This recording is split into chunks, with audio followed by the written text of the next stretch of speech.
Assalamualaikum warahmatullahi wabarakatuh dan salam sejahtera. Hari ini kita akan belajar sejarah tingkatan 4 KSSM bab 5 Persekutuan Tanah Melayu dengan tajuk kecilnya Kesan Penubuhan Persekutuan Tanah Melayu 1948. Baiklah, sebelum cikgu nak mengajar, cikgu nak minta semua guru dan pelajar-pelajar untuk subscribe video cikgu ni agar cikgu boleh menambah lagi tajuk-tajuk yang lain. Kesan Penubuhan Persekutuan Tanah Melayu 1948 ada 4 perkara yang akan kita pelajari. Yang pertama, kedudukan Raja-Raja Melayu dikembalikan. Yang kedua, kerjasama kaum diwujudkan. Yang ketiga, kewarganegaraan secara terbuka. Dan yang keempat, hak istimewa ataupun kedudukan istimewa orang Melayu dijaga. Dia punya formula untuk keempat-empat kesan penubuhan Persekutuan Tanah Melayu 1948 ni ialah Ramli kerja warnakan isterinya. Setiap hari Ramli buat apa kat isterinya? Ramli kerja warnakan isterinya. Ya, dia warnakan isterinya setiap hari. Okey, tengok penerangan formula. Ramli merujuk kepada raja bersama pada huruf RA di depan. Ramli, raja. Iaitu kedudukan Raja-Raja Melayu dikembalikan. Kerja merujuk kepada kerjasama. Kerjasama berasal daripada perkataan kerja. Jadi kerja merujuk kepada kerjasama, iaitu kerjasama kaum diwujudkan. Warnakan merujuk kepada kewarganegaraan. Kewarganegaraan berasal daripada perkataan warga negara. Apa persamaan warga negara dengan warnakan? Ya, persamaan pada huruf WAR. Jadi, warnakan merujuk kepada warga negara, iaitu kewarganegaraan secara terbuka. Last sekali, isterinya merujuk kepada istimewa, iaitu persamaan pada huruf IST, isteri, istimewa. Jadi isterinya merujuk kepada istimewa, iaitu hak istimewa orang Melayu dijaga. Jadi apa formula untuk kesan penubuhan Persekutuan Tanah Melayu 1948? Ramli kerja warnakan isterinya. Ramli merujuk kepada kedudukan Raja-Raja Melayu dikembalikan semula. Kerja merujuk kepada kerjasama kaum diwujudkan. Warnakan merujuk kepada kewarganegaraan secara terbuka. Isterinya merujuk kepada istimewa, iaitu hak istimewa orang Melayu dijaga. Okey, kita lihat satu persatu. Yang pertama, Ramli dulu, iaitu Raja-Raja Melayu dikembalikan kedudukannya. Yang pertama, kuasa Raja-Raja Melayu dikembalikan. Kedudukan dari segi apa? Kedudukan dari segi kuasa, iaitu kuasa Raja-Raja Melayu dikembalikan. Yang kedua, Majlis Raja-Raja diwujudkan, yang dipengerusikan oleh seorang daripada Raja-Raja Melayu dan ahlinya terdiri daripada 9 orang Raja Melayu. Ya, untuk Raja-Raja Melayu terdapat majlis yang ditubuhkan, iaitu Majlis Raja-Raja Melayu. Majlis Raja-Raja Melayu ni siapa pengurusi dia?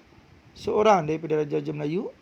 Bila ada pengurusi mesti ada ahli. Ahlinya terdiri daripada berapa orang? 9 orang Raja-Raja Melayu. Okey, Pesuruhjaya Tinggi British merujuk kepada Majlis Raja-Raja Melayu berkaitan dengan kuasa kerajaan persekutuan. Bermaksud Pesuruhjaya Tinggi British perlu merujuk kepada Majlis Raja-Raja Melayu sebelum melakukan sesuatu pentadbiran. Itu dia panggil kuasa kerajaan persekutuan. Jadi, Pesuruhjaya Tinggi British perlu merujuk Majlis Raja-Raja Melayu terlebih dahulu sebelum membuat sebarang keputusan berkaitan dengan pentadbiran kerajaan persekutuan. Jadi, kedudukan Raja-Raja Melayu ada beberapa perkara yang dikembalikan? 3 perkara. Yang pertama, kuasa Raja-Raja Melayu. Yang kedua, Majlis Raja-Raja Melayu diwujudkan. Dan yang kedua, Pesuruhjaya Tinggi British perlu merujuk kepada Majlis Raja-Raja Melayu berkaitan dengan kuasa kerajaan persekutuan.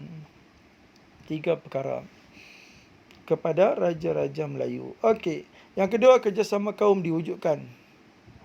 Kerjasama kaum ni dapat dilihat melalui penubuhan jawatan kuasa hubungan antara kaum ataupun CLC.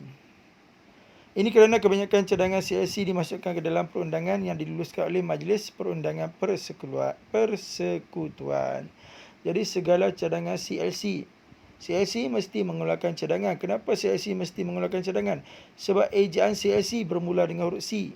CLC sama dengan cadangan. Cadangan bermula pada huruf C juga. Jadi segala cadangan CLC dimasukkan ke dalam perlembagaan ataupun perundangan. Dan segala cadangan dia juga diluluskan oleh Majlis Perundangan Persekutuan. Okey, CLC berjaya memupuk persefahaman antara pemimpin pelbagai kaum. Ingatlah, kerjasama kaum diwujudkan melalui penubuhan apa? CLC. Jadi segala cadangan CLC dimasukkan ke dalam perundangan yang diluluskan oleh Majlis Perundangan Persekutuan. Jadi kesimpulannya CLC berjaya mewujudkan persefahaman antara pemimpin pelbagai kaum. Bila ada kerjasama, mesti ada persefahaman.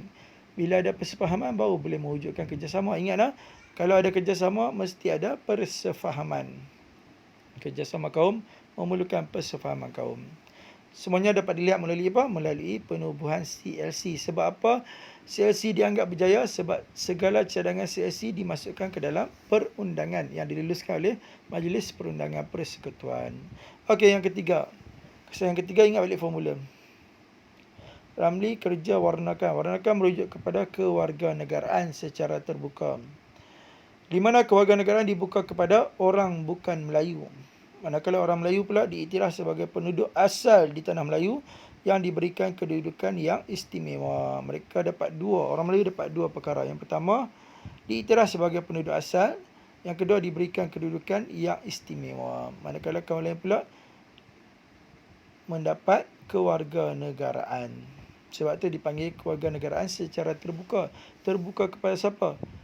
Terbuka kepada orang bukan Melayu. Sebaliknya orang Melayu dapat apa perkara? Dapat dua perkara. Yang pertama, diiktiraf sebagai penduduk asal. Dan yang kedua, diberikan kedudukan yang istimewa. Okey, dan yang kesan yang keempat adalah hak istimewa orang Melayu dijaga ataupun kedudukan istimewa orang Melayu dijaga. Selalu kalau istimewa orang Melayu ni, cikgu lebih suka sebut tentang hak istimewa orang Melayu dijaga. Di mana hak istimewa orang Melayu dan kaum lain diiktiraf. Kalau kedudukan lebih kepada raja-raja. Tapi kalau kedudukan ni nak sebut kepada kedudukan orang Melayu pun boleh, tak ada masalah. Jadi, raja-raja Melayu diberikan kedudukan dan juga kedudukan orang Melayu diiktiraf. Jadi ada dua kedudukan. Kedudukan orang Melayu, kedudukan raja-raja. Sebab tu kalau cikgu nak bezakan kedudukan raja-raja dengan kedudukan orang Melayu ni, cikgu suka menggunakan perkataan hak, iaitu hak istimewa orang Melayu dijaga. Selain hak istimewa orang Melayu dijaga, hak istimewa orang lain pun dijaga juga. Sebab itu hak istimewa orang Melayu dan hak istimewa kaum lain diiktiraf. Bila diiktiraf, automatik akan dijaga. Okey, jadi kesimpulannya semua sekali ada berapa kesan? Ada 4 kesan. Penubuhan Persekutuan Tanah Melayu 1948 formulanya, Ramli kerja warnakan isterinya. Ramli merujuk kepada Raja-Raja Melayu dikembalikan kedudukannya. Kerja merujuk kepada kerjasama kaum diwujudkan. Warnakan merujuk kepada kewarganegaraan secara terbuka. Isterinya merujuk kepada hak istimewa orang Melayu dijaga. Okey, kita lihat contoh soalan objektif. Ditanya apakah kesan penubuhan Persekutuan Tanah Melayu 1948? Apa kehendak soalan? Kesan penubuhan Persekutuan Tanah Melayu 1948.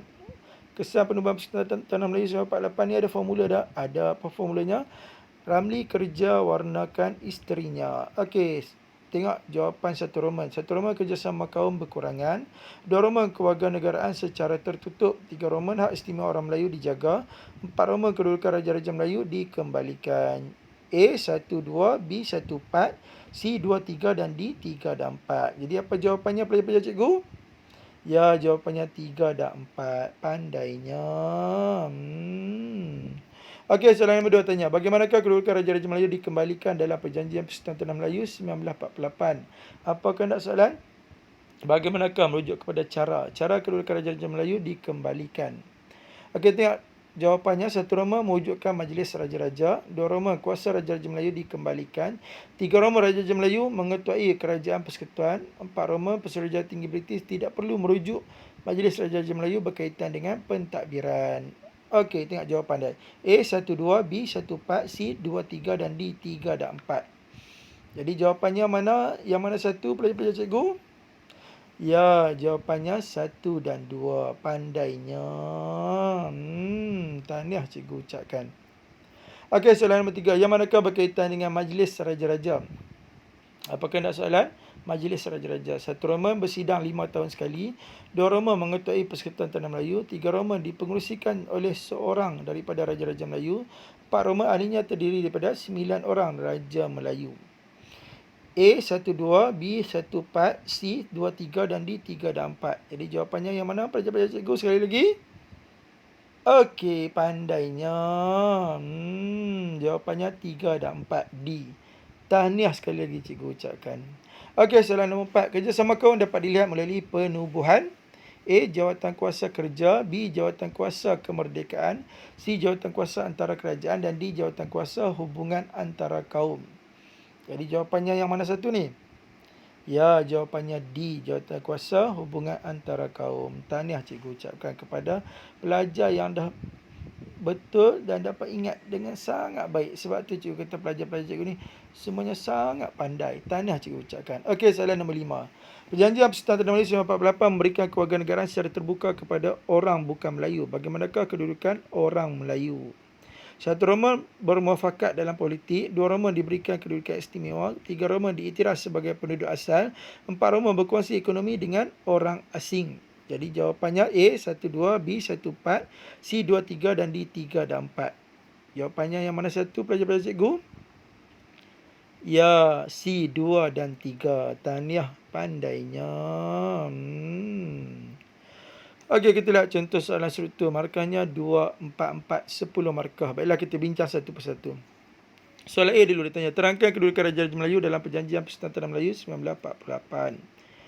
Apa kehendak soalan? Kedudukan Raja-Raja Melayu. Kedudukan Raja Melayu ada 3. Yang pertama, kuasanya dikembalikan. Yang kedua, Majlis Raja-Raja diwujudkan. Dan yang ketiga, Pesuruhjaya Tinggi British perlu merujuk kepada Majlis Raja-Raja Melayu berkaitan dengan pentadbiran Kerajaan Persekutuan. Okey, tengok di ruangan jawapan. Soalan struktur ni tak ada nombor 1 Roman dan 2 Roman kan? Bermaksud macam mana nak jawab soalan ni? Ya, nak jawab soalan ni mesti bermula dengan ayat pembuka. Ayat pembuka tu nak ambil tahu mana ni? Ambil dekat soalan. Jadi ambil balik ayat pembuka dekat soalan. Kedudukan Raja-Raja Melayu dalam Perjanjian Persekutuan Tanah Melayu 1948 ialah kuasa Raja-Raja Melayu dikembalikan semula. Titik. Lepas titik ingatlah wajib bermaksud penanda wacana. Iaitu menggunakan seterusnya. Selain itu, di samping itu. Di sini cikgu nak ajak menggunakan number. Jadi start dengan kedua. Mengapa kedua? Sebab kita nak masuk isi yang kedua. Kedua, Majlis Raja-Raja diwujudkan yang dipengerusakan oleh seorang Raja Melayu dengan ahlinya terdiri daripada 9 orang Raja. Titik. Jadi semua sekali boleh dapat 2 markah penuh. Okey, soalan B. 1 Roma ditanya. Jelaskan kesan penubuhan Persekutuan Tanah Melayu 1948 dari segi berikut. 1 Roma mewujudkan kerjasama kaum. Okey, macam mana nak mulakan jawapan bagi soalan ni? Tengok di ruangan jawapan soalan struktur ni tak ada kan nombor 1 Roma dan 2 Roma. Bermaksud nak jawab macam mana ni? Ya, kena jawab dalam bentuk ayat. Setiap ayat wajib ada pembuka soalan. Jadi ambil balik pembuka soalan. Kesan penubuhan Persekutuan Tanah Melayu 1948 dari segi mewujudkan kerjasama kaum ialah melalui penubuhan jawatan kuasa hubungan antara kaum ataupun CLC. Titik. Lepas titik ingatlah wajib bawa masuk penanda wacana. Penanda wacana cikgu ajak guna number. Jadi kedua koma. Kebanyakan cadangan CLC dimasukkan ke dalam perundangan yang diluluskan oleh Majlis Perundangan Persekutuan. Okey. B 2 Roman pula. Jelaskan kesan penubuhan Persekutuan Tanah Melayu 1948 dari segi memberi ruang kewarganegaraan. Okey, untuk memulakan jawapan bagi soalan ni, ambil balik pembuka soalan tu. Kesan penubuhan Persekutuan Tanah Melayu 1948 dari segi memberi ruang kewarganegaraan ialah kewarganegaraan dibuka kepada orang bukan Melayu. Titik. Ingatlah lepas titik wajib bermasuk penanda wacana. Jadi kedua, orang Melayu diiktiraf sebagai penduduk asal yang diberikan kedudukan istimewa. Jadi 2 markah penuh. Last sekali soalan C ditanya. Pembentukan Persekutuan Tanah Melayu 1948 memberi manfaat kepada penduduk tempatan. Buktikan pernyataan tersebut. Apa kehendak soalan? Pembentukan Persekutuan Tanah Melayu 1948 memberi manfaat kepada penduduk tempatan. Okey. Seperti biasa, untuk memulakan jawapan bagi soalan ni, ambil balik pembuka soalan. Pembentukan Persekutuan Tanah Melayu 1948 memberi manfaat kepada penduduk tempatan ialah dasar perlindungan orang Melayu dipulihkan. Titik. Hal ini kerana orang Melayu diberikan kedudukan yang istimewa. Ingatlah, untuk memulakan huraian bermula perkataan hal ini. Hal ini keranakah, hal ini dapatkah, hal ini membolehkankah, hal ini menyebabkankah, hal ini keranakah, macam-macam hal ini boleh masuk. Hal ini kerana, hal ini dapat, hal ini agar, hal ini menyebabkan, hal ini membolehkan. Yang penting huraian bermula perkataan hal ini. Lepas huraian bermaksud contoh. Contohnya mendapatkan pekerjaan dalam perkhidmatan awam dan beasiswa dalam pendidikan. Titik. Last sekali kesannya, hak orang Melayu sebagai penduduk pribumi dapat dikekalkan sehingga ke hari ini. Jadi untuk soalan kebat ni markahnya bernilai 4 markah. Ingatlah, untuk dapatkan 4 markah mesti ada isi. Isi cikgu apa tadi? Dasar perlindungan orang Melayu dipulihkan. Yang kedua mesti ada huraian. Huraiannya apa? Hal ini kerana orang Melayu diberikan kedudukan yang istimewa. Yang ketiga, mesti ada contoh. Contohnya apa? Mendapat pekerjaan dalam perkhidmatan awam. Last sekali, mesti ada kesan ataupun inferen. Cikgu lebih suka ajak kesan. Sebab pemeriksa, majoriti pemeriksa lebih terima kesan berbanding inferen. Sebab inferen ni mengulang soalan. Mengulang soalan dan ditambah dengan ayat lain baru diterima. Tapi kalau ulang soalan saja tak diterima. Lebih baik baru masuk kesan. Kesan memang takkan mengulang soalan langsung.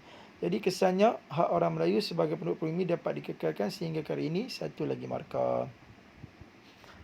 Okey, itu sahaja. Jadi boleh dapat 4 markah penuh. Kita jumpa lagi dalam kelas sejarah seterusnya. Assalamualaikum warahmatullahi wabarakatuh.